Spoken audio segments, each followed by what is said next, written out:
Tuwing February 6 ay pinagdiriwang natin ang Safer Internet Day bilang pagpapaalala sa maayos at ligtas na paggamit ng internet, lalo na po ng mga kabataan. Kaya naman para bigyan tayo ng tips at iba pang detalye, makakasama natin si Ms. Sheila Estabilio. Magandang umaga po, Ms. Sheila!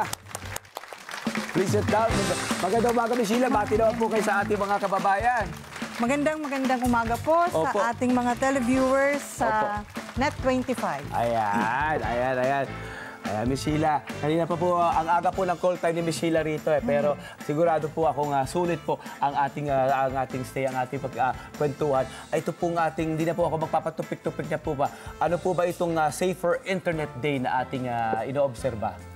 Ang Safer Internet Day, ito ay isang landmark event in the Global Online Safety Calendar. At ang Pilipinas has joined in the worldwide annual celebration of the Safer Internet Day. Noong February 5, 2018, pinirmahan ng ating dating Presidente, President Rodrigo Duterte, ang Proclamation number 417, declaring every second Tuesday of February to be the Safer Internet Day for Children in the Philippines. Ito ay naglalayon na to raise awareness and start conversation about internet safety. At ito din ay nagsusulong ng isang ligtas, responsable at positibong paggamit ng internet technology. Ang conversation na po nito ay magandang balita po mga kababayan. Hindi na naman po ito inoobserba isang araw, sa isang buwan, sa isang taon. Ano po? Tuloy-tuloy po ang conversation natin. At ngayon nga pong taon, ang theme po ano po bang ating theme ngayong taon, ma'am? Ang ating theme ngayon ay Usaik at Sisae. Usaik is online sexual abuse and exploitation of children at child sexual abuse and exploitation material. Ating sugpuin implementasyon ng Republic Act 11930 sama-samang patatagin. Oo, maganda po yan. Ano po, para po sa kaalaman ng mga magulang na nakikinig po ngayon at nanonood, ano po ba ang marami po mga posibleng mga makuhang mga panganib online. At ito po hindi po lingid sa kaalaman ng lahat. Ano po, globally gumagawa na po tayo ng mga iba't pang mga measures para po masakote ang ganitong klase yung panganib po na nakukuha po ng mga kabataan sa paggamit po ng internet. Opo.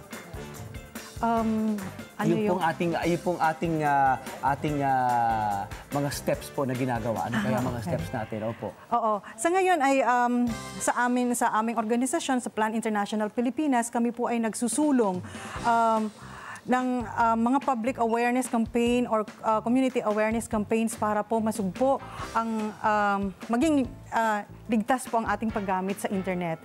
Marami po kaming ginagawa, nagbibigay po kami ng mga safety tips sa ating mga magulang at aming mga kabataan. Katulad na lang po, itong acronym, madali lang po siyang matandaan, ang PIBS plus T. Ang P po stands for private. Panatilihin po nating private ang ating account. Yes. Kasi anuman ang ating isi-share online ay posibleng magamit ito laban sa atin. Napaka-interesante po nito. P. Private. Panatiling private ang ating account. Okay. Opo. Ang I stands for ignore. Kasi ignore. Hindi ligtas na tayo ay mag-share ng ating mga personal information sa mga taong nakilala lang natin online. Tama. And then B stands for block. I-block po natin. Okay. I-block po natin ang mga taong hindi tayo komportableng kausapin sila or yung mga taong humihingi ng mga personal information or mga bagay na mga malalaswa. And then yung last ay screenshot. I-screenshot natin ang mga taong kung tayo ay nabibiktima ng harassment, bullying online. At ang panghuli po, kasi PIBS plus T is talk to trusted adult. Kung tayo po ay nakakaranas, parents, it can be somebody na ating pinagkakatiwalaan. So, tayo po ay makipag-usap, ibahagi po natin na mayroon tayong pinagdadaanan o tayo ay may na-encounter na. Mahusay po yun, ma'am. Unahin natin PIBS plus T. PIBS plus T. Keep your account private, ignore, block, screenshot, and talk to your parents or authorities. Or ano trusted, po? Or your yeah. trusted adult. Opo. Saan po ba sila maaring magdumulog o magsumbong? Halimbawa po, naroon na po, naobserbahan na po, PIBST. Ano po? Tapos may breach pa rin po. Nalalagay na po sa alanganin ang ating mga kabataan. Nagsumbong na po sa magulang. Ang mga magulang po, saan po maaring magpunta? Ang ating mga magulang ay pwedeng pumunta po sa ating sa barangay po natin ay posible silang mag-report sa Barangay Council for the Protection of Children or meron sa po ating yun, opo. pinakamalapit na social welfare offices o kung hindi man sa ating mga Philippine National Police. Opo. Meron po tayong Anti-Cybercrime Group at WCPD. Tama, sa bawat departamento po, bawat himpilan po nila. Ano po? Opo. Opo. Ano po ba magagandang mga activities at na naka-line up po para sa ating Safer Internet Day observation?